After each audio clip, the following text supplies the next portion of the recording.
Middle east में एक तरफ यमन के हूतीज रेड सी से गुजरने वाली शिप्स पर हमला कर रहे हैं, जिसकी वजह से पूरी दुनिया में शिपिंग लाइन का बहरान मचा हुआ है, तो दूसरी तरफ ईरान ने इसराइल पर 300 से ज्यादा सुसाइड ड्रोन्स और मिसाइल्स फायर किए हैं। चाहे सीरिया हो, पैलेस्टाइन, इराक या फिर यमन, हम हर दूसरे दिन मिडिल ईस्ट में हालात खराब ही देखते आए हैं और शायद अपनी पूरी जिंदगी देखते ही रहेंगे। इन झड़पों में मिडिल ईस्ट के अलावा बाहर की कंट्रीज भी शामिल होती हैं, जैसा कि अमेरिका, यूनाइटेड किंगडम और रशिया भी। पर ऐसा क्यों है और ये सब मिडिल ईस्ट में ही क्यों हो रहा है? मिडिल ईस्ट हमेशा से ही बहुत कॉम्प्लेक्स सिचुएशन में फंसा होता है, क्योंकि यहाँ डिफरेंट लोग हैं जिनके अपने अपने मफादात हैं। कभी वो एक साइड से लड़ते हैं तो कभी दूसरी, जिसकी वजह से मिडिल ईस्ट का कॉन्फ्लिक्ट कम होने के बजाय मजीद बढ़ जाता है। मिडिल ईस्ट के इन तमाम मसलों का रूट कॉज या उसकी जड़ क्या है, इसको सही से समझने के लिए हमें एक सदी पीछे जाना होगा, जहां इन सारे मसलों की शुरुआत होती है। ये 20वीं सदी की शुरुआत थी, जब मिडिल ईस्ट समेत आज के यूरोप का भी काफी सारा हिस्सा ओटोमन एम्पायर यानी कि सल्तनत उस्मानिया के कंट्रोल में होता था।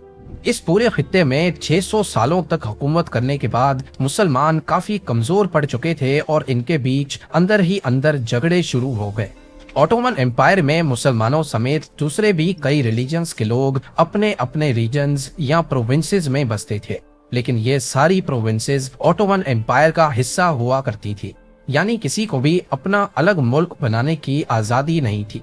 इस दौरान ब्रिटिशर्स ने ईस्ट इंडिया समेत मिडिल ईस्ट के कुछ हिस्सों पर भी अपना होल्ड जमाना शुरू कर दिया, जैसा कि आज का यूएई, सदरन यमन, बहरेन और इजिप्ट। ब्रिटिशर्स को इंडिया और मिडिल ईस्ट में अपने प्रोटेक्टरेट्स में पहुंचने के लिए इजिप्ट की सबसे ज्यादा जरूरत थी, क्योंकि वहां उन्होंने रेड सी को मेडिटेरेनियन सी से एक कैनाल के जरिए जोड़ दिया था, जिसको आज हम सुइस कैनाल के नाम से जानते हैं। क्योंकि सुइस कैनाल, जो कि उनका बहुत ही कीमती असासा था और वो था भी इजिप्ट में, इसी वजह से ब्रिटिशर्स को इजिप्ट की सबसे ज्यादा जरूरत थी। उन्होंने हर मुमकिन कोशिश की कि इजिप्ट उनकी प्रोटेक्शन में ही रहे। इसी दौरान ब्रिटिशर्स ने आहिस्ता आहिस्ता ओमान और कुवैत को भी अपना प्रोटेक्टरेट बना लिया। प्रोटेक्टरेट्स उन स्टेट्स को कहते हैं जो कि होती तो बज़ाहिर आजाद हैं, लेकिन उनकी प्रोटेक्शन ब्रिटिशर्स करेंगे और उनको कंट्रोल भी यही करेंगे। ब्रिटिशर्स की ये हरकतें ओटोमन एम्पायर को ठीक नहीं लगी कि दुनिया के दूसरे कोने से उठकर कोई आए और हमारे इलाकों पर राज करना शुरू करे। ये वो वक्त था जब वर्ल्ड वॉर 1 का माहौल गर्म हो रहा था। 1914 में ओटोमन एम्पायर ने फैसला किया कि वो वर्ल्ड वॉर 1 में ब्रिटिशर्स के खिलाफ इंपीरियल जर्मनी का साथ देंगे। दूसरी तरफ अरब कंट्रीज को प्रोटेक्टरेट्स बनाने वाले ब्रिटिश और फ्रेंच ने आपस में फैसला कर लिया कि वर्ल्ड वॉर 1 में ओटोमन एम्पायर को हराकर इनके पूरे इलाके को आपस में बांट लेंगे। 1916 में ब्रिटिश और फ्रेंच डिप्लोमेट्स मार्क साइक्स और फ्रांसवा जॉर्ज पिको ने एक सीक्रेट ट्रीटी की, जिसमें दोनों ने ओटोमन एम्पायर के हिस्सों की डिस्ट्रीब्यूशन आपस में ही कर ली। इस ट्रीटी को इतिहास में साइक्स पिको एग्रीमेंट की पहचान दी जाती है। ट्रीटी में तय पाया कि UAE, Qatar, Bahrain, north eastern Saudi और कुवैत डायरेक्टली ब्रिटिश की कॉलोनी बनेंगी, जबकि नॉर्थ ईस्टर्न सऊदी, इराक और जॉर्डन होंगी तो इंडिपेंडेंट अरब स्टेट्स, लेकिन ये ब्रिटिश प्रोटेक्टरेट्स कहलाई जाएंगी। Turkey, Lebanon directly French colony बनेंगे, जबकि सीरिया और इराक के कुछ हिस्से फ्रेंच प्रोटेक्टरेट्स में आएंगे।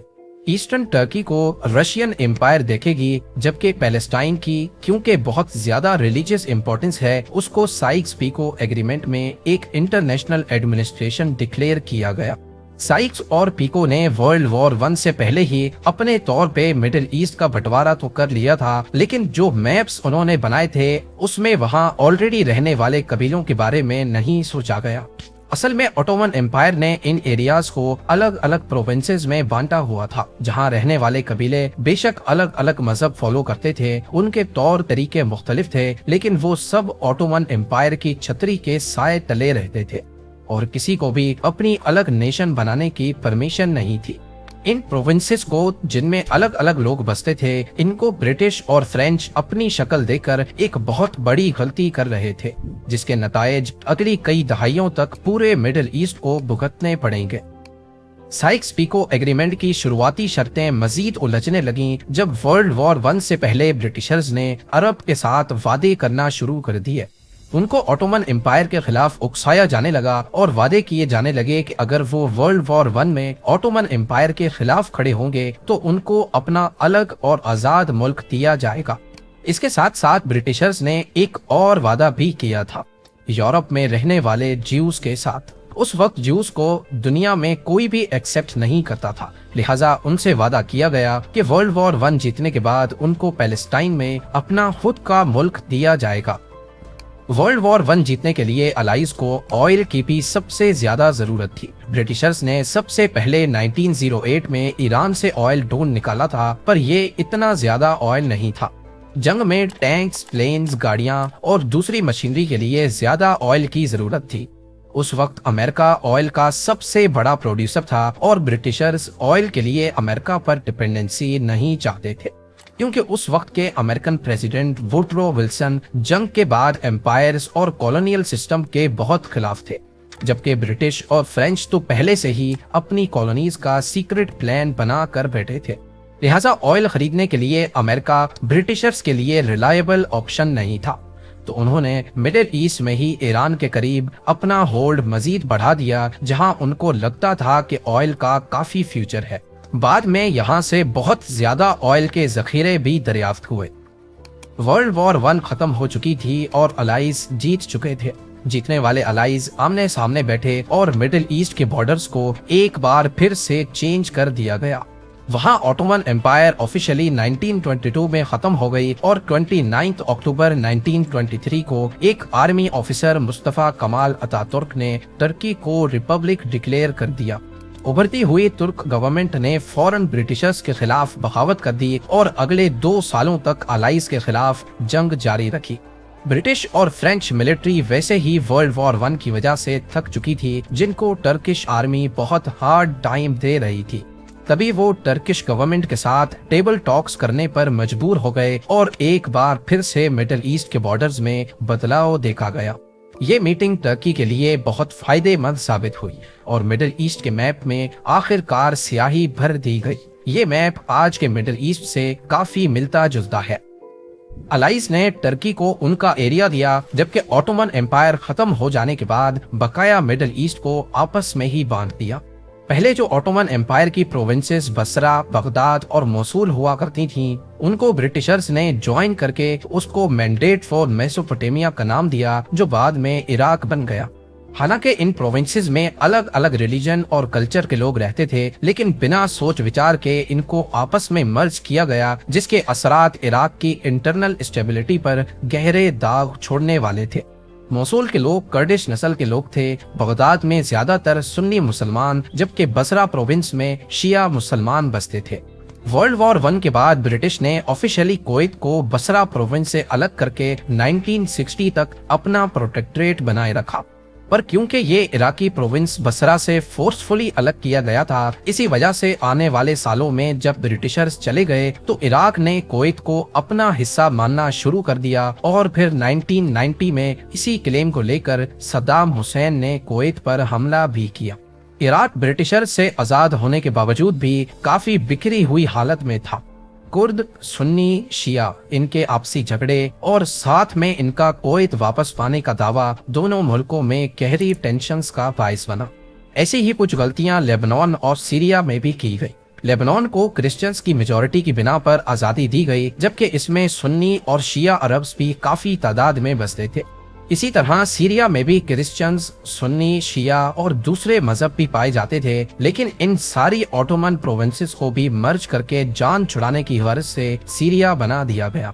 1930 में टर्की ने फ्रेंच गवर्नमेंट के सामने सीरिया की हाटे प्रोविंस वापस मांगने की डिमांड रखी। फ्रांस को डर था कि टर्किश गवर्नमेंट नाजी जर्मनी से ना जा मिले, इसीलिए फ्रांस ने हाटे प्रोविंस टर्की को दे दिया, जिससे सीरिया और टर्की के बीच एक नया तनाज़ा खड़ा हो गया। इसके अलावा यूफ्रेट्स रिवर, जो कि असल में टर्की से शुरू होती है और सीरिया से गुजरती हुई इराक में जाती है, यानी टर्की अगर चाहे तो यूफ्रेट्स रिवर का पानी रोक सकता है, जिससे इन तीनों मुल्कों के बीच कॉन्फ्लिक्ट पैदा होने के चांसेस मजीद बढ़ गए। 1946 में सीरिया फ्रेंच कॉलोनी से आजाद हुआ, लेकिन ये आजादी शुरू हुई झगड़े से हुई। उठते साथ ही उन्होंने टर्की की हाटे प्रोविंस और लेबनान को क्लेम करना शुरू कर दिया। बिना सोच समझ के जान छुड़ाने के लिए जो डिवीजन्स की गईं, इनसे पैदा होने वाले मसले एक तरफ और दूसरा मसला ऑयल ने खड़ा कर दिया, क्योंकि ऑयल भी उन अरब कंट्रीज से निकला जहां ऑलरेडी इतने सारे मसले चल रहे थे। मिसाल के तौर पे इराक में जहां से ऑयल निकला वो लोकेशंस थी बसरा और मसूर, जहां शिया अरब्स और सुन्नी कुर्द्स बसते थे, जबकि बाकी पूरा इराक सुन्नी अरब था। इसकी वजह से इराक को ऑयल की डिस्कवरीज को संभालना काफी मुश्किल हो गया। ईरान में 90% ऑयल खुजिस्तान से निकला, जहां शिया अरब्स रहते थे, जबकि बाकी पूरे ईरान में पर्शियन शिया का होल्ड था। कुवैत, जिसको ऑलरेडी इराक अपना हिस्सा मानता था और ये कार्ड वो किसी भी वक्त इस्तेमाल कर सकता था, वहां भी ऑयल निकल गया, जिसकी वजह से इराक और कुवैत के दरमियान मामलात मजीद खराब होने लगे। कुल मिलाकर बात इतनी है कि पूरे मिडिल ईस्ट में से काफी सारा तेल निकला, तकरीबन पूरी दुनिया की ऑयल रिजर्व्स का भी आधा, और ये सारा तेल उन लोकेशन से निकला जहां ऑलरेडी रिलीजन और कल्चर की बिना पर झगड़े चल रहे थे। इसके अलावा बड़ी कंट्रीज जैसा कि अमेरिका ने भी यहाँ तेल की वजह से मुदाखलत शुरू कर दी, जिसने मिडिल ईस्ट की सूरत हाल को बद से बदतर बना दिया। लगे हाथ ब्रिटिशर्स ने ज्यूज से किए गए वादे को पूरा करने के लिए उनको पैलेस्टाइन में अपनी खुद की स्टेट भी दे दी, जिसके इजराइल के नाम से आज पूरी दुनिया में चर्चे हो रहे हैं। उस वक्त पैलेस्टाइन की अपनी पॉपुलेशन वहां मौजूद ज्यूज से तकरीबन डबल थी, लेकिन फिर भी ज्यूज को पैलेस्टाइन की 62% जबकि अरब्स को सिर्फ 38% जमीन दी गई, जिसकी वजह से पैदा होने वाला कॉन्फ्लिक्ट आज तक लड़ा जा रहा है। ये पार्टीशन उठते साथ ही अरब्स ने रिजेक्ट कर दिया, लेकिन ऑब्वियसली ज्यूज ने इसको कबूल किया। शुरुआत में कोई एक भी अरब स्टेट नहीं थी जिसने स्टेट ऑफ इजराइल को कबूल किया हो, बल्कि ज्यादातर अरब स्टेट्स ने 1948 में इजराइल के खिलाफ जंग का ऐलान कर दिया। ब्रिटिशर्स और अमेरिकन की मदद से इजराइल, जो चारों तरफ अरब स्टेट से घिरा हुआ था, ये जंग जीत गया, और यहीं से शुरुआत होती है इजिप्ट के कमाल अब्दुल नसर की। एक ऐसा सेकुलर अरब नेशनलिस्ट जिसने मिडिल ईस्ट में तमाम अरब जमीनों को एक सुपर स्टेट बनाने का ख्वाब देखा, और ये सुपर स्टेट मिडिल ईस्ट के ही तेल को एक सुपर वेपन के तौर पे इस्तेमाल करेगी। नसर जान चुके थे कि बाहर से आने वाली ताकतें उन्हीं के तेल को इस्तेमाल करके उनको अपनी उंगलियों पर नचा रही है, तो क्यों ना हम वही तेल इजराइल और अमेरिका के खिलाफ इस्तेमाल करें। 1954 में कमाल अब्दुल नसर पावर में आए और उन्होंने अमेरिका, इजराइल और उनको सपोर्ट करने वाले सऊदी और कुवैत डायनेस्टी के खिलाफ सारी अरब स्टेट्स को इकट्ठा कर लिया। सबसे पहले नसर ने सुइस कैनाल पर से ब्रिटिश और फ्रेंच की ओनरशिप्स खत्म की। इस फैसले पर ब्रिटिश, फ्रेंच और इजराइल ने मिलिट्री के जोर पर नसर के खिलाफ जवाबी कार्रवाई की, लेकिन इजिप्ट ये जंग जीत गया और सुइस कैनाल को आजाद करवाने में कामयाब रहा। कमाल अब्दुल नसर की पूरे मिडिल ईस्ट में बड़ी वाह वाह होने लगी, पर कुछ अरब स्टेट्स थीं जिनको नसर की कामयाबी से खतरा था, जैसा कि सऊदी अरब, कुवैत, जॉर्डन और इंपीरियल ईरान। वो नसर के इस इनकलाब को यहीं खत्म करना चाहते थे, क्योंकि उनको ये डर था कि अगर ये इनकलाब हमारी स्टेट्स तक पहुंच गया तो हमारी बादशाहत खत्म हो जाएगी। इसी मसले को लेकर यमन में नसर के हामी नेशनलिस्ट्स और वहां की मोनार्किस्ट गवर्नमेंट के बीच एक जंग छिड़ी। यमन की गवर्नमेंट को सऊदी, जॉर्डन और इंपीरियल ईरान की मदद हासिल थी, जबकि नेशनलिस्ट्स को इजिप्ट सपोर्ट कर रहा था। ये मिडिल ईस्ट में लड़ी जाने वाली पहली प्रॉक्सी वॉर थी, पर इस जंग में इजिप्ट को बड़ी हार का सामना करना पड़ा। मौके का फायदा उठाकर इजराइल ने देखा कि इजिप्ट की आर्मी का मोरल डाउन है, तो उन्होंने भी पुरानी लड़ाई का बदला लेने के लिए इजिप्ट पर सरप्राइज अटैक कर दिया। वो हमला जिसको 6 डे वॉर के नाम से याद किया जाता है। इस हमले में इजराइल ने इजिप्ट के पूरे साइनाई पेनिनसुला पर कब्जा कर लिया, जिसका मतलब ये था कि अब सुइस कैनाल से कोई भी शिप नहीं गुजर पाएगी। यही वो पॉइंट था जब इजिप्ट को अगले 8 सालों तक सुइस कैनाल बंद रखना पड़ा। कमाल अब्दुल नसर ये शिकस्त बर्दाश्त ना कर पाए और 1970 में हार्ट अटैक की वजह से चल बसे, पर इजराइल से बदला लेना अभी बाकी था। नसर के जाने के बाद उनके ही एक जानशीन अनवर सादात इजिप्ट के नए प्रेसिडेंट बन गए, انہوں نے سیریا کے ساتھ مل کر اسرائیل پر حملہ کرنے کا منصوبہ بنایا اور 6 اکتوبر 1973 کو اسرائیل پر دونوں سائیڈوں سے سرپرائز اٹیک کر دیا۔ یہ یادگار جنگ اتہاس میں کئی ناموں سے پہچانی جاتی ہے: یوم کپر وار، رمضان وار، اکتوبر وار یا پھر 4th عرب اسرائیل وار۔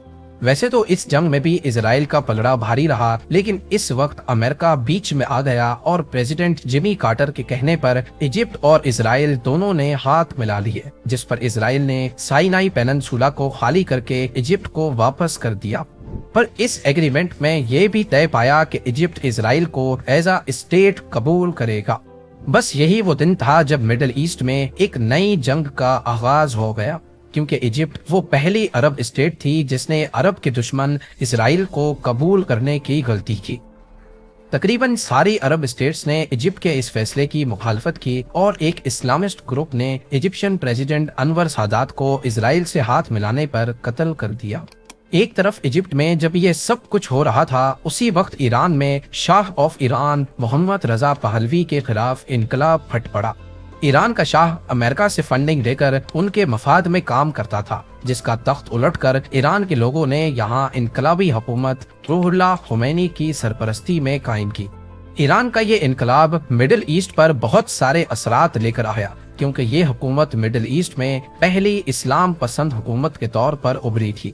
اس نئی ایرانی حکومت کا شیعہ اسلامی نظریہ پوری دنیا کے تمام مسلمانوں کو ایک پلیٹ فارم پر لانا چاہتا تھا، جس کے سپریم لیڈر روح اللہ خمینی ہوں گے۔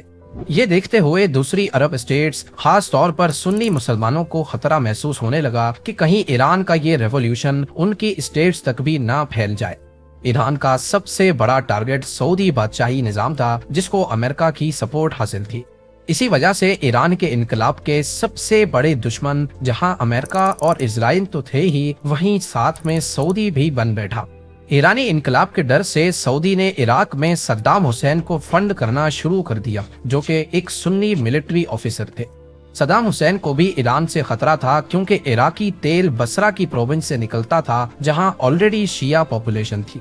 کویت اور سعودی کی بیکنگ کے ہوتے ہوئے صدام حسین نے ایران کے انقلاب کے خلاف عرب نیشنلزم کی آواز اٹھائی اور 1980 میں ایران پر حملہ کر دیا۔ انہوں نے ایران کی خوزستان پروونس پر قبضہ کر لیا، جہاں سے ایران کا 90% آئل نکل رہا تھا۔